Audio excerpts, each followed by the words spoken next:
ఎందుకు అన్నట్లయితే ఆ 10 పొంతనల కన్నా కూడా జాతకం పొంతనే ముఖ్యమైనది.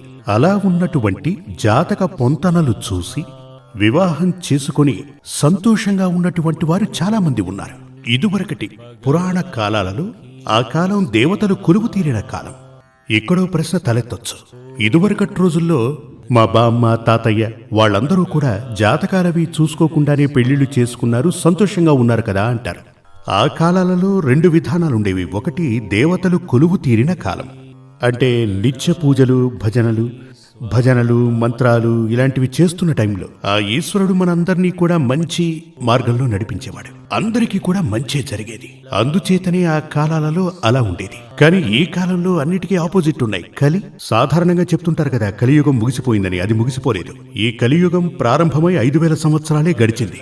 ఇంకా దాదాపుగా 4 లక్షల సంవత్సరాలు ఉన్నాయి.